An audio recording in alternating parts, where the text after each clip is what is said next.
Given that P plus Q plus R is 0, है ना, P plus Q plus R is 0, 2 out of 3 vectors are equal in magnitude.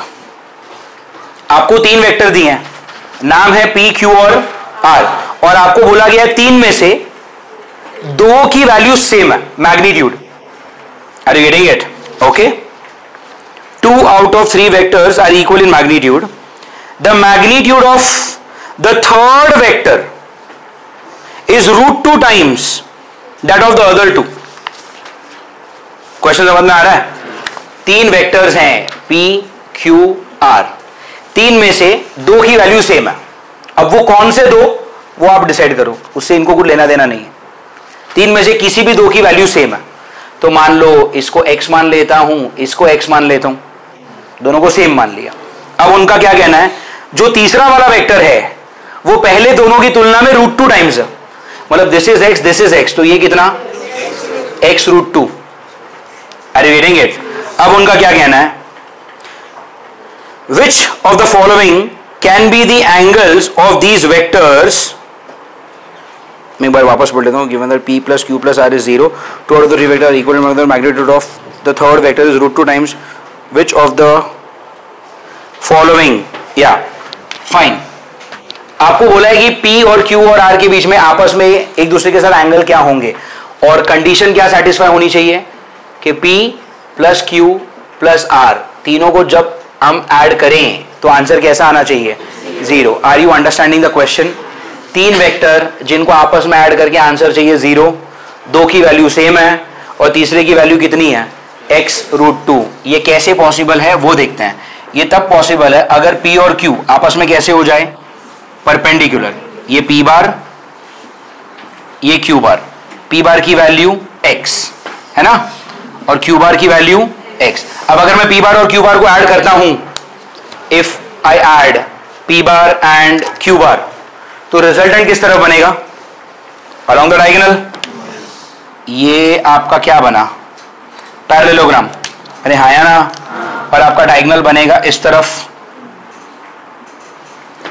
तो P बार और Q बार का जो resultant है उसका वैल्यू क्या होगा, उसका मैग्नीट्यूड क्या होगा, x √2। So x and x gives you x √2। ये सही है। अब आप इसको हटा दो। क्यों हटा दे रहा हूं मैं, ये और ये ऐड होके नया बन गया। Are you getting it? But अब तक ये मैंने किसको और किसको ऐड किया है, P और Q को। अब मुझे इसके साथ और क्या ऐड करना है, R। बट R को इस तरह से ऐड करो कि वो ऐड होके सब कुछ 0 बन जाए। ये कब पॉसिबल है, जब आपका ऐड होने वाला R कितनी वैल्यू है, x √2। रिजल्टेंट की वैल्यू क्या है, मुझे ऐड करके आंसर 0 कब मिलेगा, मतलब जब मुझे सब्ट्रैक्ट करना पड़े।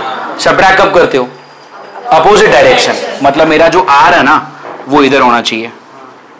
अरे यार, ये है मेरा वेक्टर R बार और इसकी वैल्यू भी कितनी है, x √2। अब ये वाला x √2 और ये वाला x √2 अगर ऐड करते हो तो आंसर कैसा आएगा, 0 आएगा। Do you get it? Question वापस समझते हैं। 3 वेक्टर्स के बारे में बात हो रही है और आपको बोला है कि तीनों वेक्टर को ऐड करके आंसर क्या चाहिए, 0। ये समझ में आ रहा है? ओके। उन्होंने बोला है कि 3 में से 2 की वैल्यू सेम है, तो मैंने x मान लिया।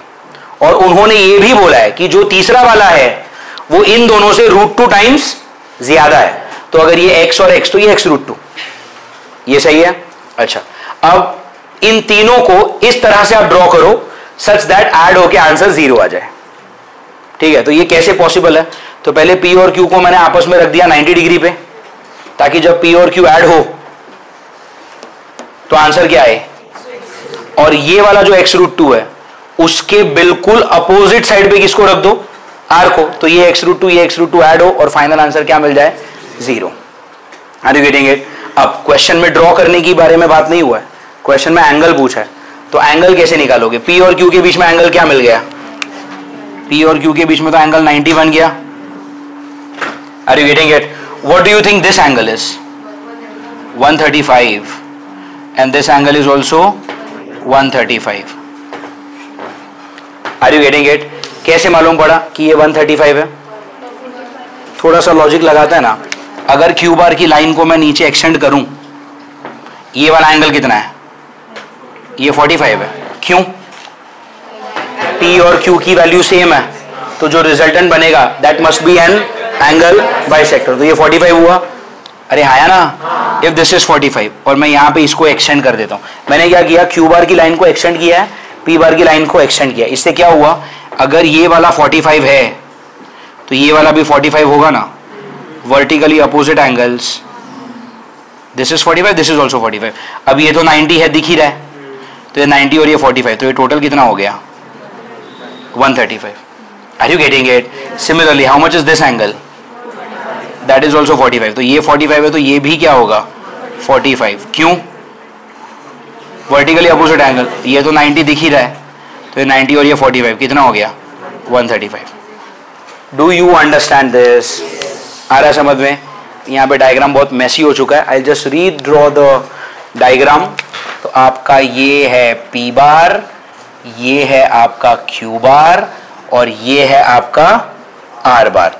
P बार की मैग्नीट्यूड X, P बार का मैग्नीट्यूड X, Q बार का मैग्नीट्यूड X और R बार का मैग्नीट्यूड x√2। ये एंगल 90, ये एंगल 135, ये angle 135। Do you get it?